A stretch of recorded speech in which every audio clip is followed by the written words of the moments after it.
Um, okay, it's 6:05 and we'll begin. Request everybody to go on mute now, barring me. I will stay off mute for very obvious reasons. Let's let Uddhav in. Okay. Coolish, let's go. All right. So yesterday was loads of fun for me. I had such a lovely time. And I'm hoping that you guys did too.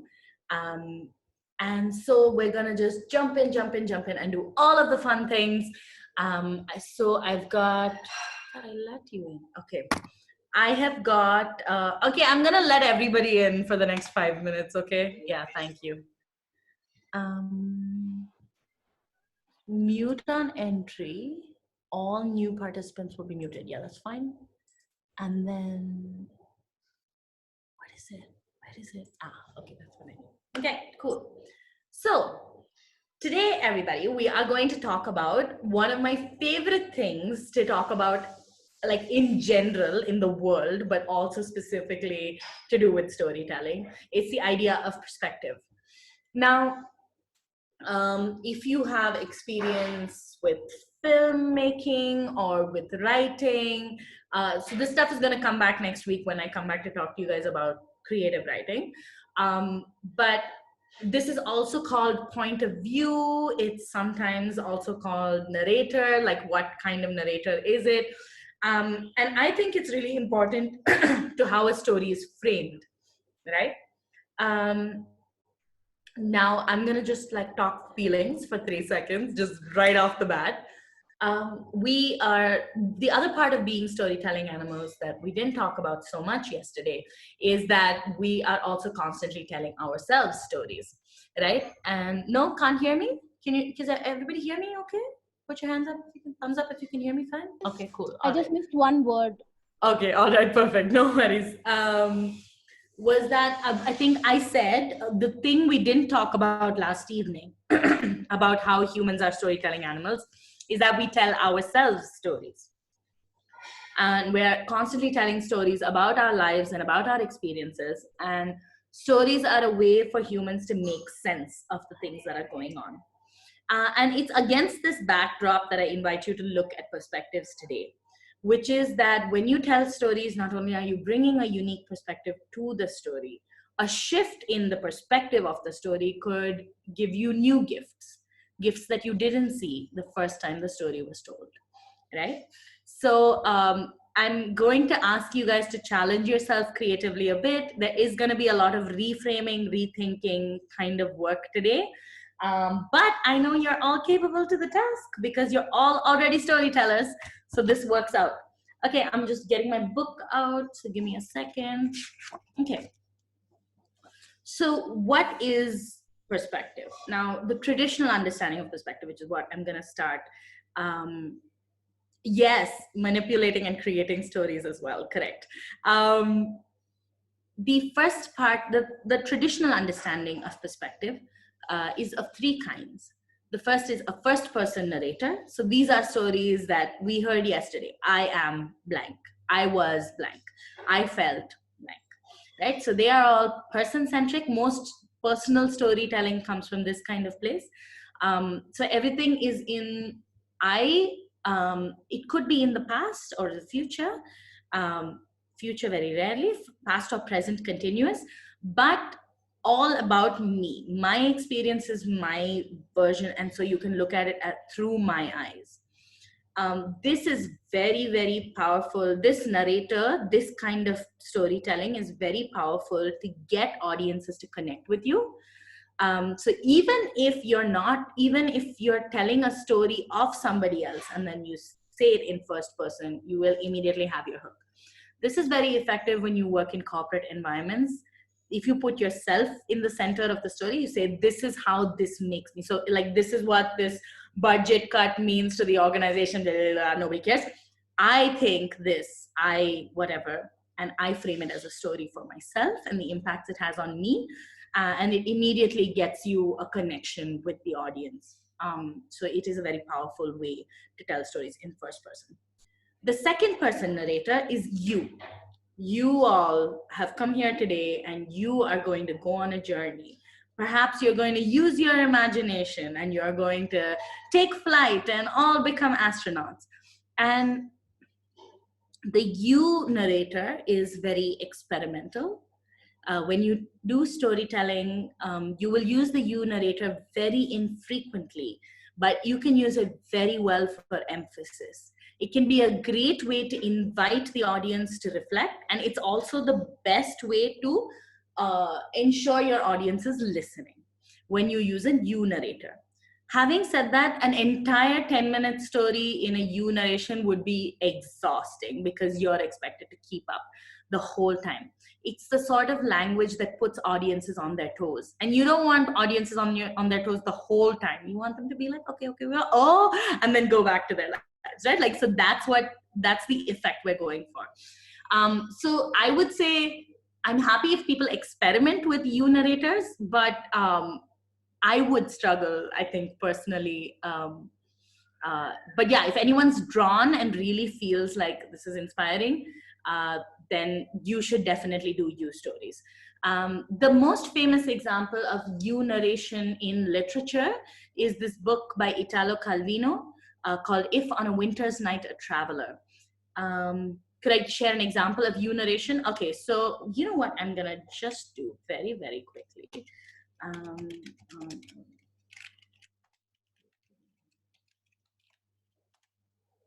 Give me a second.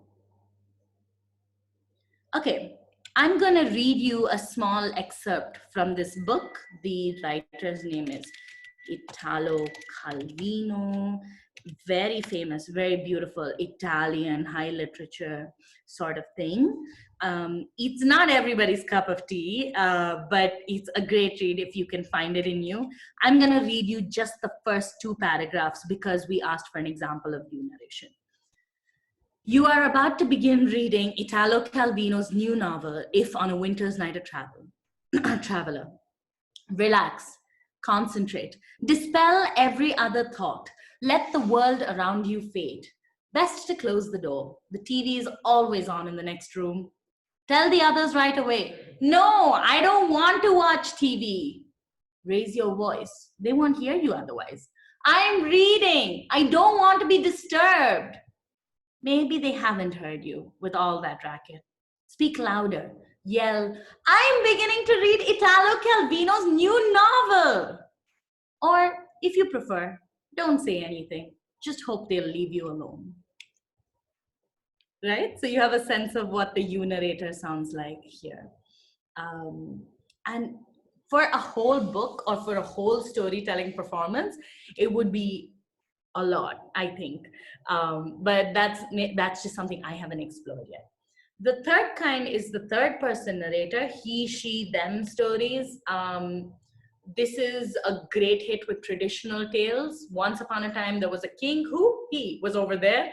You have easy answers to third person narrators. Third person narrators can also be omniscient, which means that they can know everything happening parallelly, right? And they don't have to be confined by a perspective. So for example, if I was telling you a story about myself, I might say, oh, you know, I was once in Japan on an interpretation assignment, and my friend who is deaf was standing next to me and asking me a question about sushi that I did not know how to answer.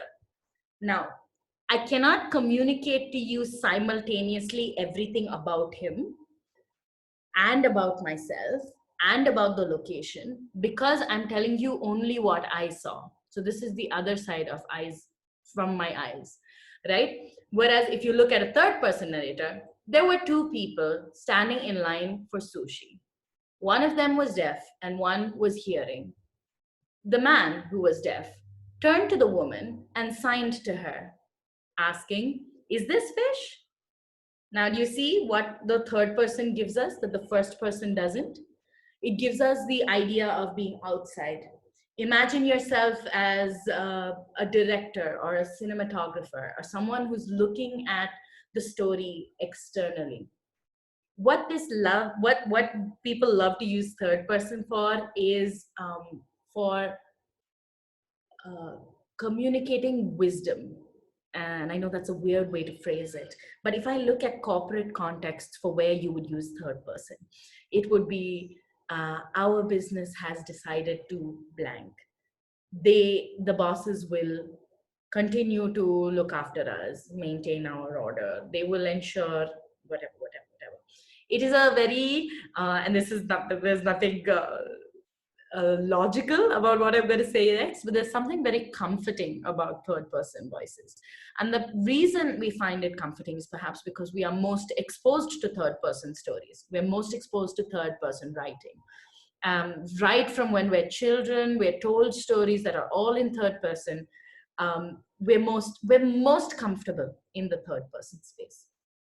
Now, I'm going to invite you to take a minute or maybe 2 minutes to think about the story that that you have brought with the gift of hope. You guys remember this? You were supposed to.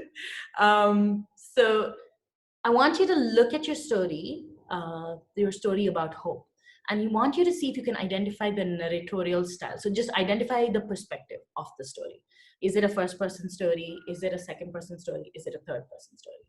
Now, it's possible that a story that you thought was a first person story actually deserves to be told in third person, right? So you have a sense now of what your options are. So you've got 3 possible ways in which you can tell this story. So I want you to just think about your story, or like look at whatever you've got written down, if you've got something written down, and see what kind of story it is, and see if there are benefits to telling it from another narratorial voice, okay? So just take a minute to do this. Feel free to leave questions. You can text me privately if you don't want me to bring it up immediately.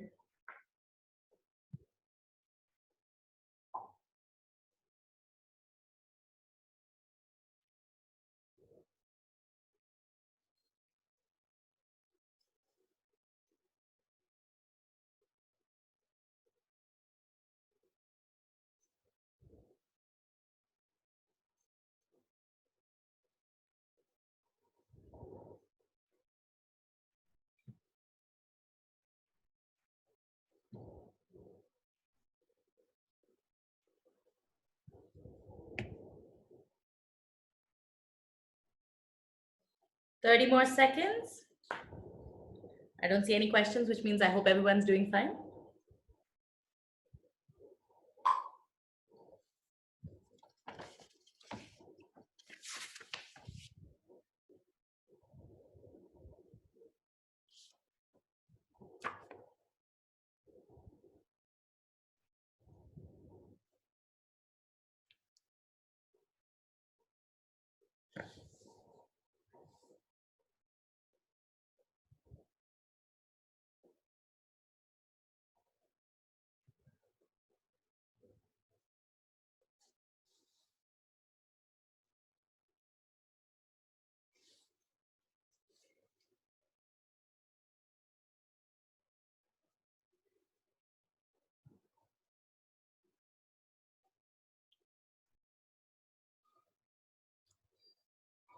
Okay, so may I continue? Yes. Can I? Yeah. Okay, I got a couple of thumbs ups. I'm waiting for some more. Okay, great, excellent, perfect, great. Yes, why? Okay, so yes, okay, so perfect, that's fine. If you feel like your story continues in the narratorial choice the choice you had originally made, perfectly okay. There could be gifts that other narratorial choices give you. The other way to think about perspective differently is that we could have a first person narrator that is not your main character, right? And this is something that's always fun to do. What is that movie with the dog as the narrator? Do you guys know which one I'm talking about? The Bollywood movie. If anyone knows which film I'm talking about, just put it in the chat. But sorry, Entertainment. Yes, Dil Dhadakne Do. That's the one. Sorry, I don't know what entertainment is, but yes, Dil Dhadakne Do is the movie I was talking about. Unique perspective choice, right? And even in our stories, the most radical and different. So for those of you who haven't watched this movie, it's basically the dog is the primary narrator. So the point of view of the film is happening through the eyes of the dog. I don't think that's a spoiler. I'm sorry if it was a spoiler. Yes, Amir Khan's voice. um, what it gives you and what an edgy alternative perspective gives you is shock value. When you tell first person stories from unconventional viewpoints, it's always the audience will constantly keep guessing, which is a beautiful thing if you're a storyteller, because you want them eating out of the palm of your hand. Like, they are big tropical birds and you are their zookeeper. I'm sorry for that very bad metaphor. What this also does for you with a non-conventional first person story is, and I'm taken back to Blackie's story again and again because I think so many of us just found it adorable yesterday. What if Blackie was the narrator? So what if the sequence of events is told through Blackie's eyes, right? And it would have different gifts than the gifts we took away because we didn't hear it through Blackie's eyes. So there's some merit to that kind of storytelling. I would encourage you to try it. And remember that when you're telling stories, it does not have to be people or animals. It doesn't have to be anything living. It could be a tree watching over a situation. It could be a glass of water that's observing things. It could be anything. It could be inanimate objects. It could be people, it could anything. So there's a very famous play called Rosencrantz and Guildenstern. Ghost. What is ghost, Priya? It could be a ghost. Yeah, sure. Yes. Is that what you were trying to say? Yes, it could very much be a ghost. And then why are people not writing horror movies from ghosts' point of view? Correct, right? Like, it would do so much. Are they afraid of us? What a great story. Who knows? You should write it. I think, so I was talking to you about Rosencrantz and Guildenstern. So Rosencrantz and Guildenstern is a play by Tom Stoppard, I'm going to say. And Rosencrantz and Guildenstern are two minor characters in, I'm going to say, Hamlet. Sorry, give me a second. The Luxury. So the play is by Tom Stoppard, and it is two characters in Hamlet. They have one line each in the original play. Okay, like they're like nobody. They're guards who are standing on the wall, looking out. Like they're like watchmen, basically. That's it. And the whole of Tom Stoppard's play is them waiting for Hamlet to happen. So Hamlet's happening in the background. And they're just like talking about life and like, and it's such a lovely, refreshing story because we have in our head this idea of like who is a small character, who's a big character. And doesn't have to be that way. It could be that someone who's a very minor character in your story could totally reframe the story. This is also a great approach if you're telling retellings of stories that are very popular. So for example, if we had to look at a story that we all know, say Cinderella, and we say, how can we tell Cinderella through the eyes of the stepsister, right? Like then it's like a mean story about, is that what you were thinking, Lakshmi? Yeah, convergence. If we told it through the eyes of the stepsister, it becomes a story of this like not as pretty, not as talented, not as gifted girl who came and swiped the prince who was meant for me, right? Like, and it's a totally different, it sounds like a different story. There's an interesting different, think about, for example, The Wizard of Oz. Yes, it is. And Wicked. Wicked is a great musical play based on, yes, there are so many mythological stories. Yes, Wicked is like that. They tell the story from the eyes of the villain. I'm thinking also of The Palace of Illusions by Chitra Divakaruni Banerjee. Great book. Yeah, Ramayana has like 9 billion versions, correct. And like the more obscure the character, the more fun you can have with it, right? Like it's great. A lot of reclamatory storytelling or storytelling and story writing that happens to make space for the voices and characters who don't have enough space in the original story come from this point of view.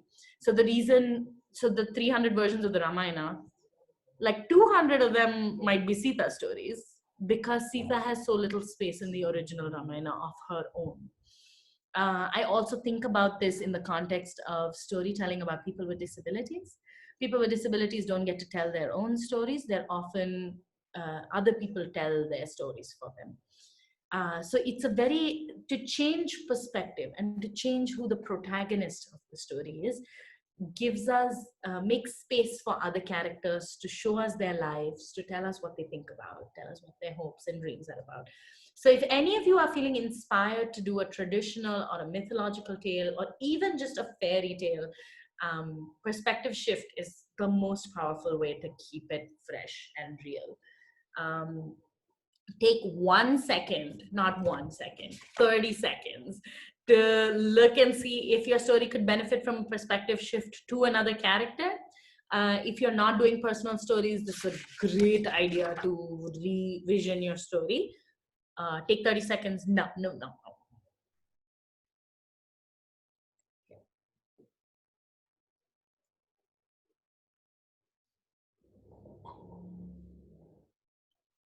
Yeah, feel free. I'm going to give you a big chunk of time to work on the story also after the next.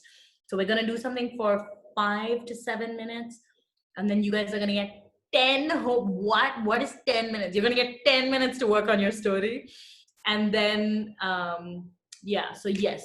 Have we gotten our own story or someone else's? Oh, good question. Rudha, you were not here yesterday. So I'll just fill you in on what we're doing. And then this is a good recap for everybody. So yesterday we spent, no, don't worry about it. Yesterday we talked about how every story has a gift. The gift is the thing that the person takes away from the story. And I encouraged people to bring in stories that gave them hope. So the gift of the story is hope, right? You can bring anything. It can be something from your life. It can be something, somebody's life that inspires you. It can be anything, mythological, folk tale, something you've heard, a film you watched, anything, whatever you like, okay? So just the key idea is a story that gives us hope. Yeah. Any more questions? Are there more questions? No? Okay. Yeah, 30 seconds to see if a perspective shift has helped you. Yes, I see your thumbs up, Rudra. Very high tech of you. Okay. If everybody's done, and if some of you have had a perspective shift and it helps, great, beautiful. If you've not and you've decided to keep it as it was, perfectly okay. These are just tools that are now in your bag and you can use them whenever you need to, any other time. Somebody yesterday asked me about telling stories without preparation. Perspective shift is a great way to help this process. So tomorrow we're going to talk about the constituent elements of a story, which will help you decide what you want to say. But if you want to tell a story without spending time preparing on it, with like trusting your gut and your intuition, you can think up a story that you already know, like the back of your hand, something we've all grown up with, and then offer a perspective change. And then that's perfect. That's like an easy hack. Okay, we're gonna move on to our next thing for perspective. Is that okay? Everybody thumbs up if I move on to the next thing? Or do we need another second?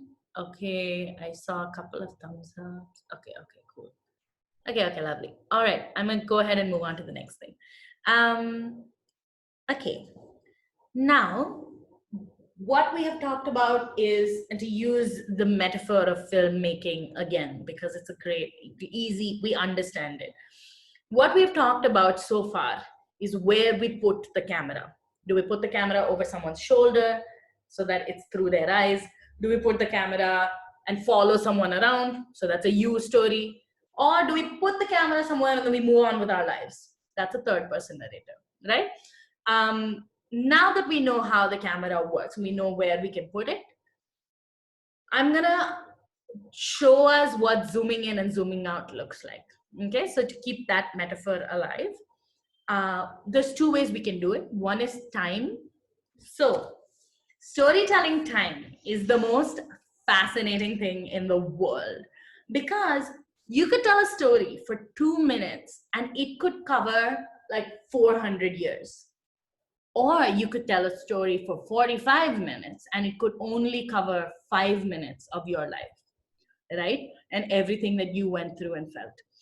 And what that means is that as storytellers, we have immense power. We're basically magicians, manipulating how people feel time, controlling how people feel time. A great way to make your stories, interstellar black hole vibes, correct. A great way to make your stories more compelling is to identify moments where you can slow down the story. So for example, let's do a really easy story that we all know. What's a story? Give me a suggestion for a story. I know I'm suddenly sounding like I'm playing an improv game, but like just tell me a story that you think everybody will know. Just type it out. The Lion and the Rat. The lion and the who? Ant and the Lion elephant? What are these stories? Just random. Okay, tortoise and the hare. Yeah, let's do tortoise and the hare. Oh, the mouse and the lion with the little, yeah. Okay, I saw Anvesh type tortoise and the hare, so I'm gonna tell that one. So once upon a time, there was a tortoise who was very slow and lived his life on his own terms.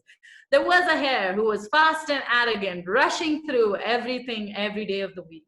And then one day, the arrogant hare charged the tortoise with a challenge.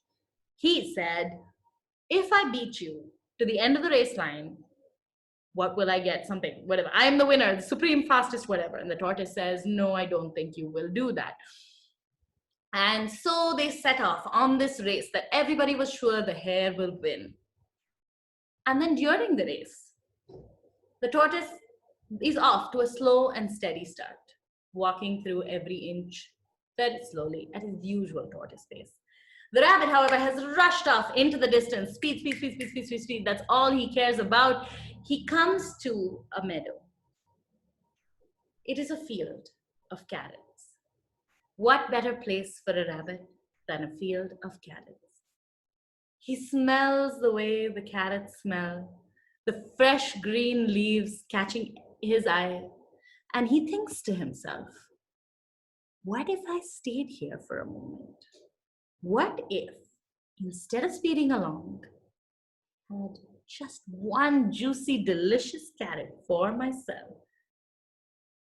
And then maybe I'd take a short nap, because there's no way the tortoise is going to catch up to me. And look at this beautiful field. And so he does.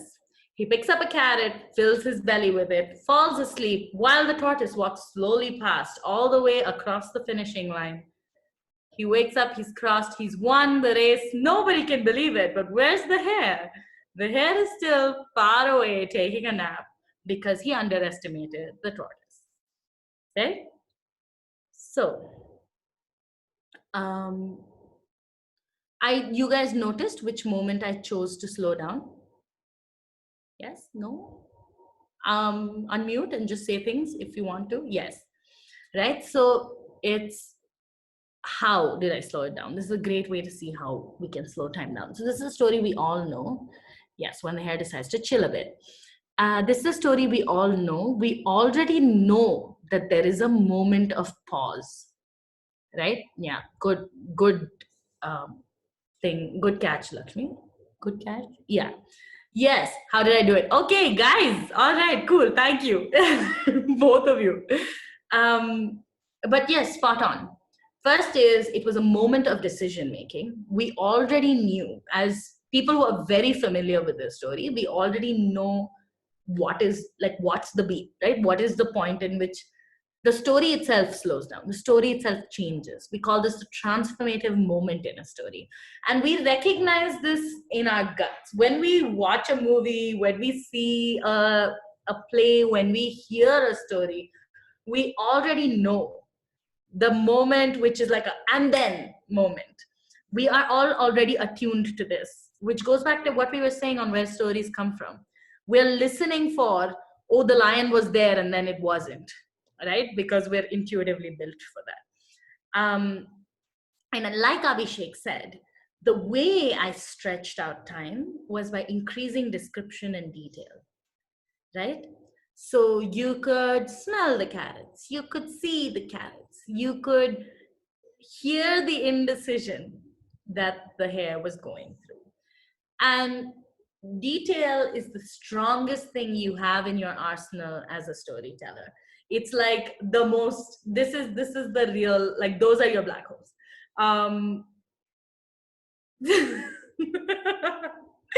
Okay, kids, can I have silence in the back of the class? What we're looking to do is convey the effect of the moment. So what this means is that we have, you know, the 5H, 5WH. You guys know what I'm talking about? The 5 whys and 1 how. No, yeah, the 5. No. This is the who. I'm just typing it out for you guys. Where? Yeah, this is what I'm talking about. 5 W's and 1 H. Who, what, why, where, when, how is great way to add details. Naren said the same thing. Sorry, Naren, I did not hear you. My apologies. The other way to add details is what can you smell, what can you taste, what can you see, what can you hear. Okay. And these things help you paint a picture for the audience in their heads. Now, when audiences give you the gift of their attention, we can use that and choose where we direct it. And one way to direct it, of course, is action. This happened, and then that happened, and then this happened, and then that happened, and the end of the story. Okay, bye. Good. It works for some genres. It works very, very well for thrillers. It works very well for suspense storytelling.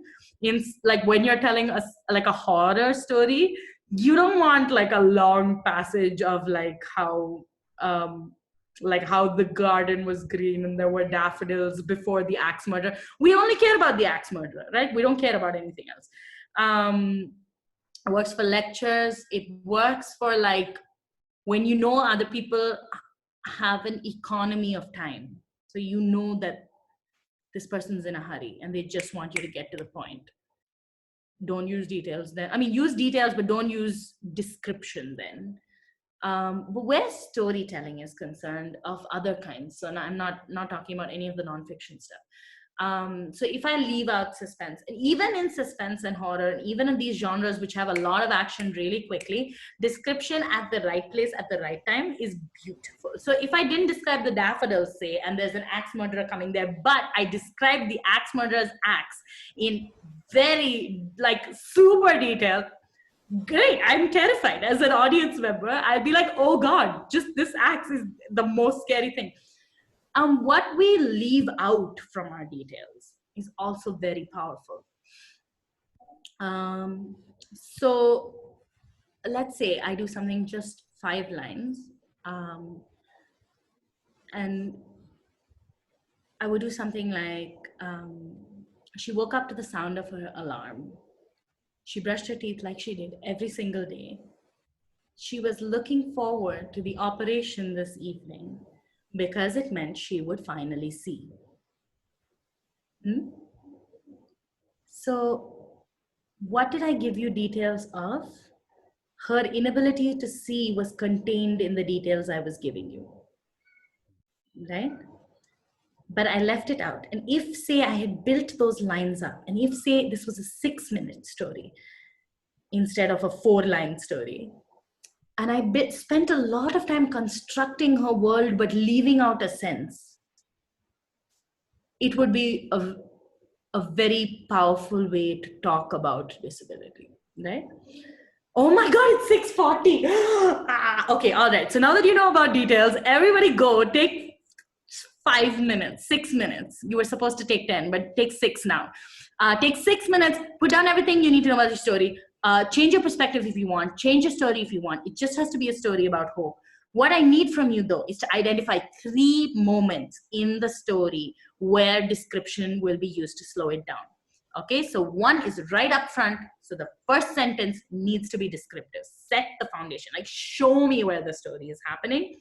The second is at a moment of transformation. So some point in the story where things change for a character or we learn something new.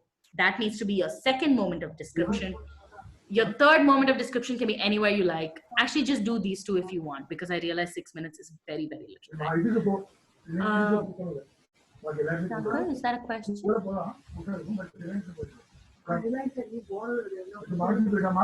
Okay, I'm not a question. Okay, sorry. Then can you just go on mute, please? Thank you.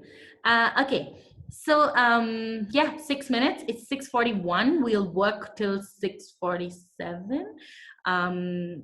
Just write down details, write down whatever you need to, whatever this is bringing up for you, go. Kavya, what was the first point you said? Where second one is transformative moment. The first one was right at the beginning, the opening. Okay. Thing. Oh. Okay. I'm Shushma. I'm a late entrant, so I'll just listen to you. Okay, that's fine. I'm Anisha's mother. Oh, hi. Hi.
Okay, another minute to finish wrapping up.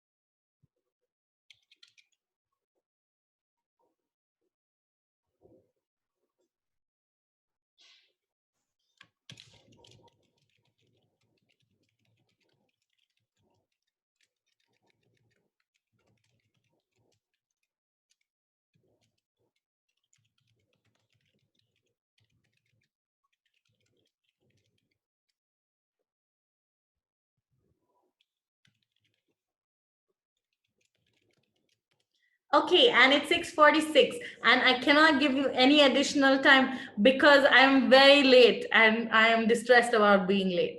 So everybody stop writing now. And we're gonna do some like thinking on our toes things. So what we're gonna do now is we're gonna tell, everybody's gonna get to tell our story. Okay, so you're gonna tell your stories for 2 minutes or 3 minutes. 3 minutes, 2 minutes? Give me a sense of how much time you guys need. 3 to 4. Okay, 2. I'm gonna do 2 because I don't have time. I'll give you guys 1 additional grace minute. Okay, so 3 each.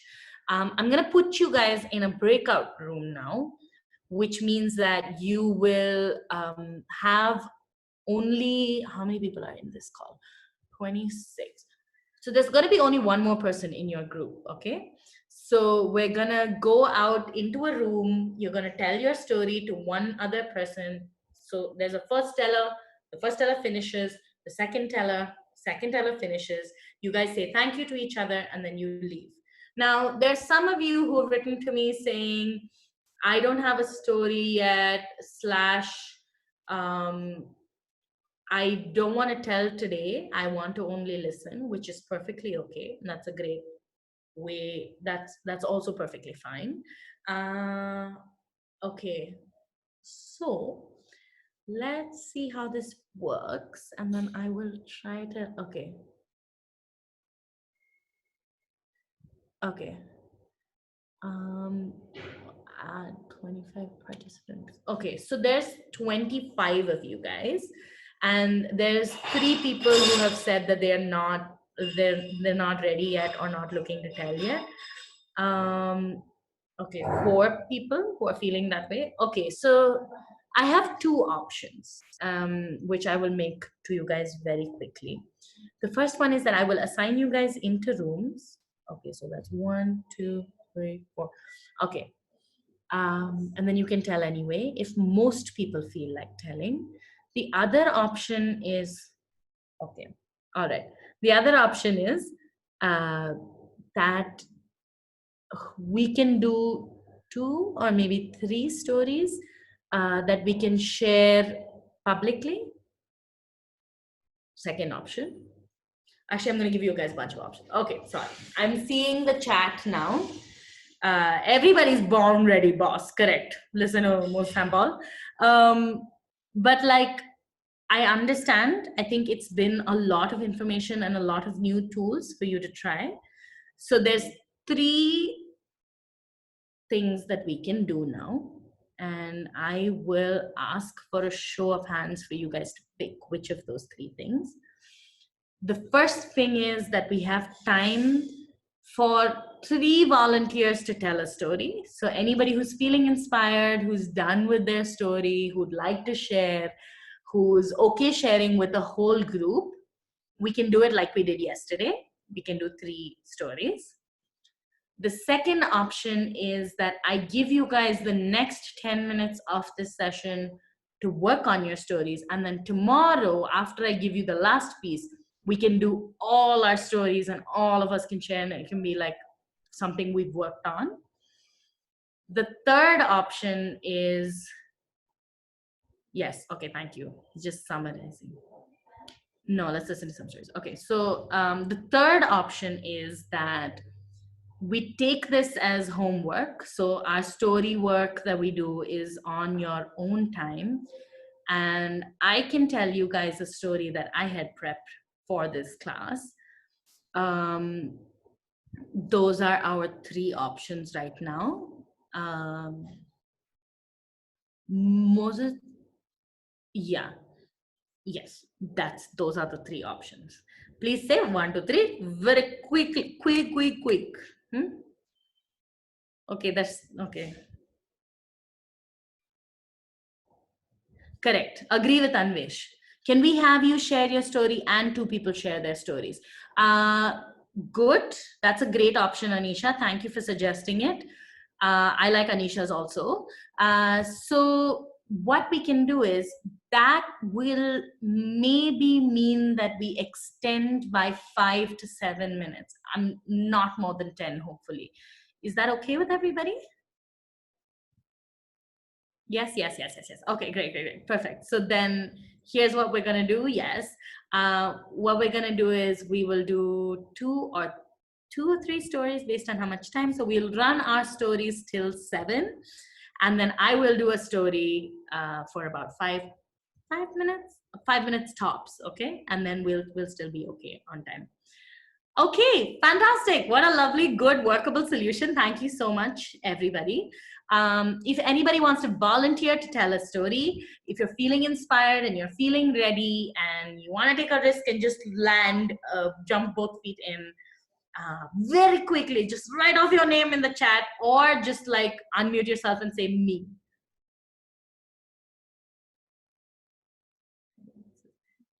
Anybody feeling inspired? Me, Abhishek, thank you. Great. We have space for one more story. So if there's anybody who wants to do a story, now is the time. Anvesh, super, great. We have both our stories for the day. And Deepa, all 3 stories, everybody's stories. But we have to start right now. Okay, Abhishek, unmute yourself. Everybody else mute yourself. Okay, cool, thank you. Sorry, my internet crashed. So are we still doing the breakout rooms or we are telling the story to everyone? We're just gonna tell to the whole audience. Okay, fantastic. All right.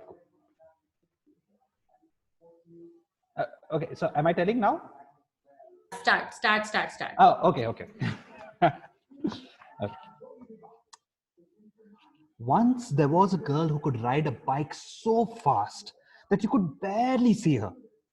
Don't go so fast, Alfonsina, her parents would say. Too late, she had already whisked past. When she got married, her family hoped that she would finally give up all these crazy ideas of becoming a cyclist. Instead, on her wedding day, her husband gifted her a cycle, a brand new racing bike. They both moved to Milan, and Alfonsina started to train professionally. She was so fast and so strong that a few years later, she entered the Giro d'Italia, one of the toughest races in the world. No other woman had attempted it before. She'll never make it, people used to say. But nobody could stop Alfonsina. The race was long and strenuous, with 21-day-long stages, along with the steepest mountains in Europe. Out of the 90 cyclists who started, only 30 made it to the finish line, and Alfonsina was one of them. She was greeted as a hero. The next year, she wanted to compete again, but she was barred from competing. Giro d'Italia is a men's race, the officials declared. But this did not stop Alfonsina. She raced all the same and set a record that stood for 26 years. Even though she rode a 44-pound and a 1-gear bicycle. She would be happy to know that things have changed a lot since then. Now, women's cycling is hugely popular. It is even an Olympic sport. Oh, lovely. What a beautiful story. Thank you for sharing, Abhi. That's so good. Where is it from? It's from this book. Oh, Good Night Stories for Rebel Girls. I cannot recommend this book enough. It is fantastic. Everybody should own a copy. It's a great book. Yes, clap, clap, clap, clap, clap, everybody. Yes. I'm seeing all the little clap things go up. Yes, beautiful story. Thank you so much, Abhi. Okay, so next, Anvesh, go. Oh, okay, pineapple. But just start. Okay. After a sumptuous meal, the parents are burping on the dining table and they're moving towards the bed. Little Nandu now don't know what to do in the goes to the veranda and sees that nobody is here to play with him. So he was bored. He gets down from the tricycle, holds the big, colorful ball which is moving around with the wind. He holds that and throws it down from the balcony. Oh my god, I want the ball back. Can I cry now? Should I wake my parents? No, that doesn't seem fancy now.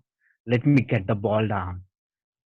So he walks slowly down the stairs, down the stairs, down the stairs until the scary uncle looks up to me. Hey, Nandu, go back. Kids should not play here. Nandu, with his innocent puppy face, he just looks at the uncle. Uncle, ball. Uncle gives a big smile. Nandu was surprised that uncle does know to smile. And he's like, okay, uncle smiles as well. Then uncle ball. Then uncle smiles again. And what he does, he goes down, gets the ball and gives it to Nandu. Nandu is so happy and Nandu gives a kiss to the uncle. And uncle and Nandu start playing together. That Ah, so lovely. Thank you. What a lovely story. Excellent. Thank you so much for sharing, Anvesh. Beautiful. Everybody's doing little clap emojis. Okay, we're gonna rush very quickly into Deepa's story. It's so nice. Thank you so much, Anvesh. Okay, Deepa, whenever you're ready. Yes, I am. Hey, Anshu, where are you? Go, Simran, go. Run, run. Leave those bellies and run. Mom, I'm here in father's room. Train started running and there is lot of whistling. Look, mom, she's about to reach at coach. Mom, look. Things are vibrating. Read me, even I am vibrating. Look, mom, so cute. She finally reached the destination. Oh, so adorable. Finally, the love wins and nature has emotions. So I don't know, I was trying to figure out. Wait, don't tell us, don't tell us. Wait, hold on. don't do that. Yes, great story. Yes, good pineapple. So, show of hands, how many of you knew that it was the retelling of a scene from DDLJ? Did we figure it out? Yes. Was it, Deepa? Okay, I want to hear it again now. It was a retelling of the scene from DDLJ from the point of view of another passenger on the railway station or in the train. the train itself. Okay. Deepa, tell us. No, so I said read me. So it was a perspective of cell a book phone? I was trying. A book. Sitting on the table. So nice. Beautiful. Thank you. And what a great idea. Like, what a great way to reach. Yeah, it was really lovely. Yeah, so Thank you. nicely done. Thank you so much for sharing, Deepa. Excelente. And we're doing great on time. Is there anyone else feeling inspired to share another story? We have time to squeeze it in. I'm looking at the chat intently for someone to say me.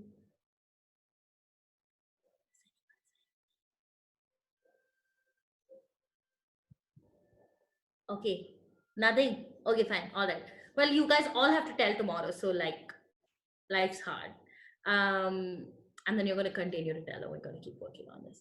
Okay. So it's 7 o'clock. If any of you have anywhere to be, that is perfectly okay. And we're not doing anything formal lesson style anymore.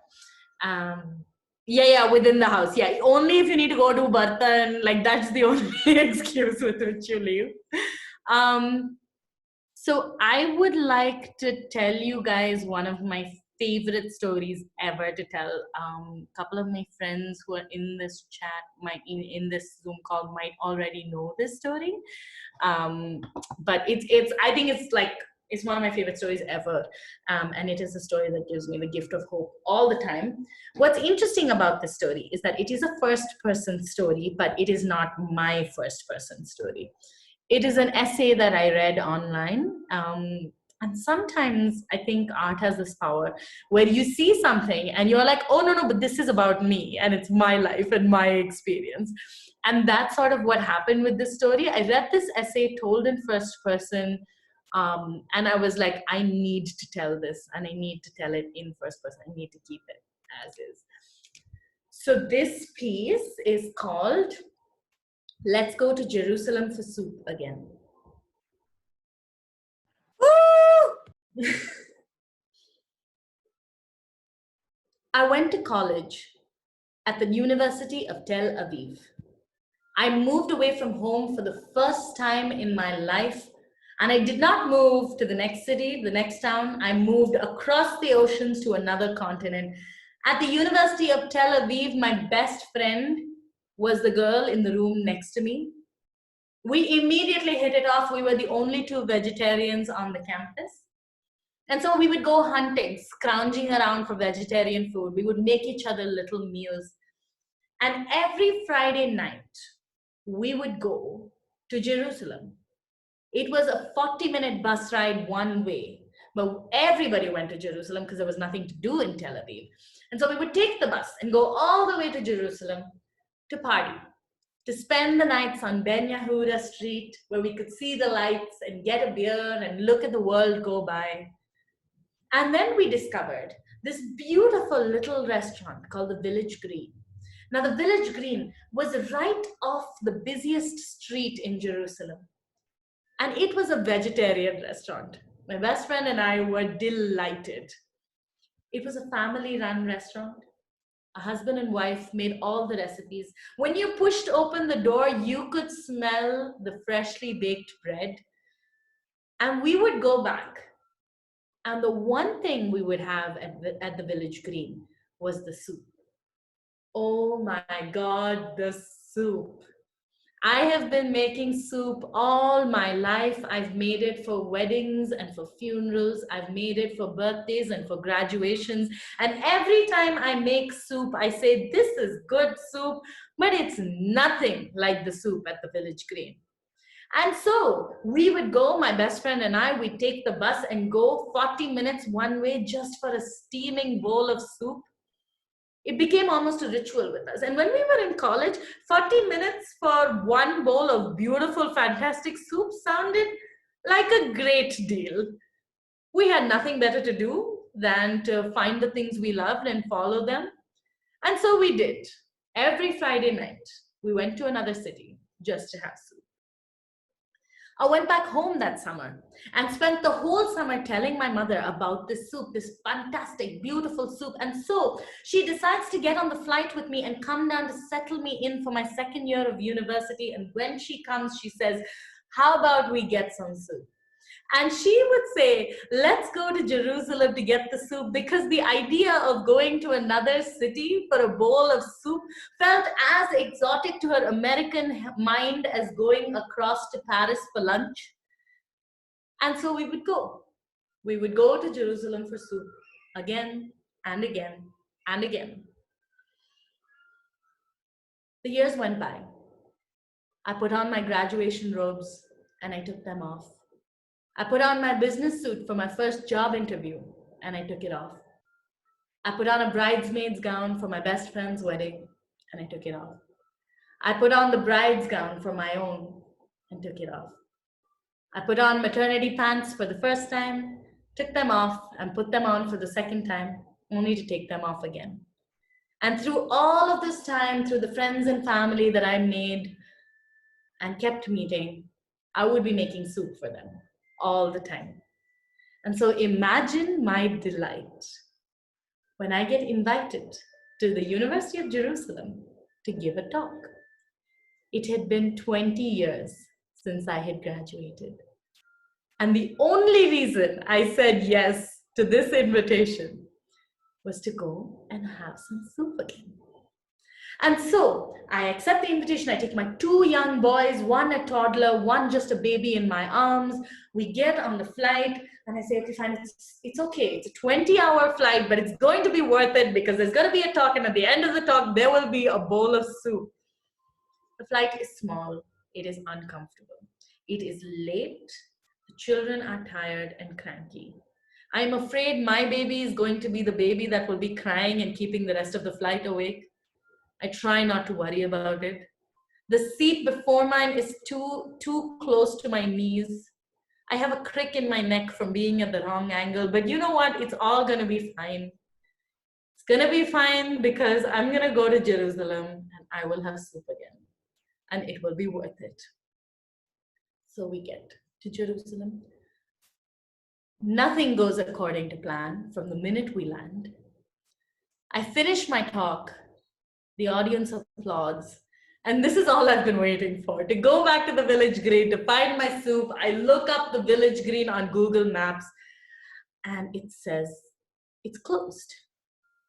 And then I look up Village Green, Jerusalem, and it says, okay, it's moved 3 blocks away. Okay, that's fine. It's just 3 blocks away. And so I walk off Ben Yehuda Street to 3 blocks away. Doesn't look like it once used to. I open the door and there's no smell of freshly baked bread. I can see from the corner of my eye those bread packets that you buy at the supermarket. That's not how I remember it.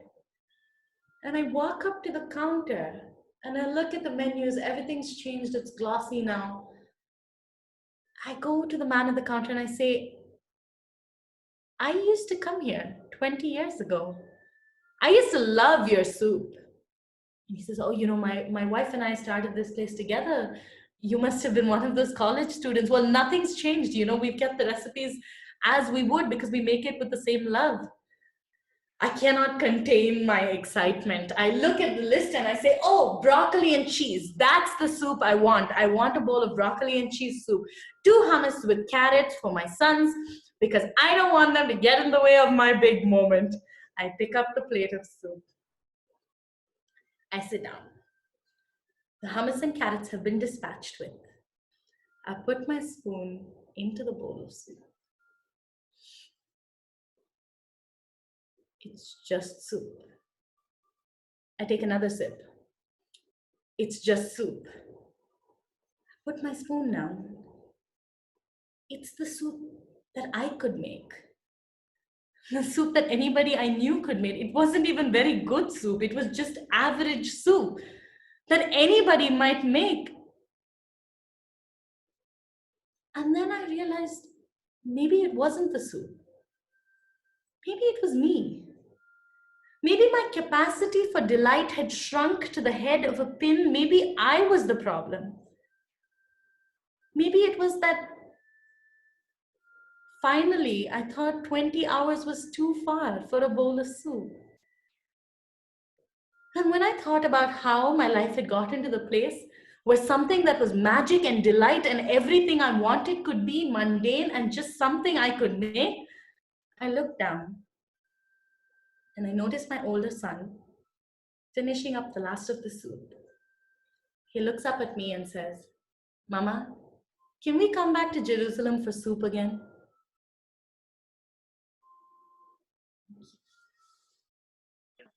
Amazing. Thank you, Nareem. Okay, we're done now. Thank you, everybody. I love this story. I know, me too. Okay, yeah, I know, it is so many feelings. Auntie, your camera's on mute. Beautiful, beautiful. Thank you so much. I'm getting somebody asking me if the story was improvised. No, it's not improvised. It is a very prepared story. I've told it many, many times in front of audiences. It's a story that I've crafted from the essay. A lot of the elements are in the essay as is, and I'm happy to put a lesson, a link to the thing on our WhatsApp group, because it's a great essay and everybody should read it. Yes. I'm glad. Yes. So it's not at all improvised. I've crafted it using the tools that I've been teaching you guys, and I will continue to teach you tomorrow.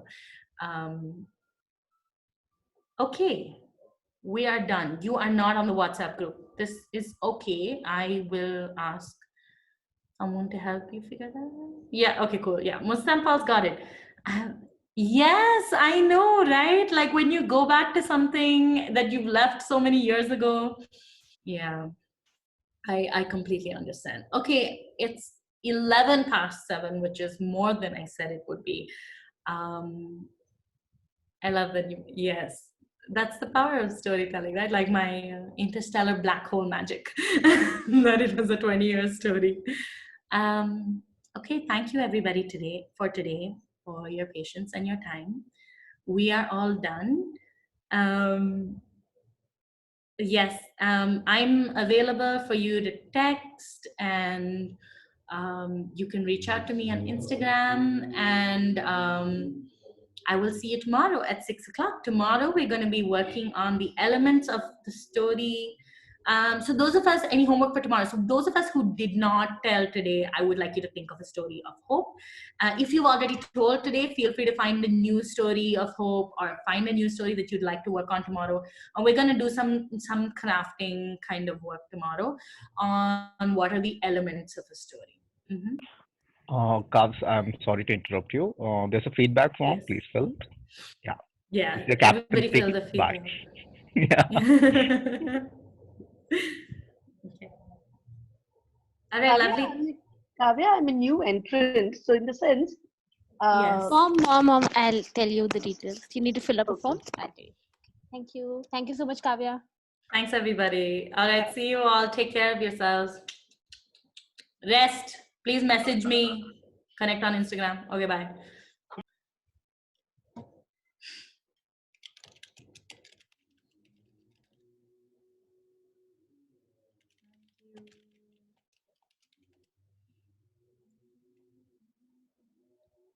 End meeting? It's feeling very decisive to end meeting.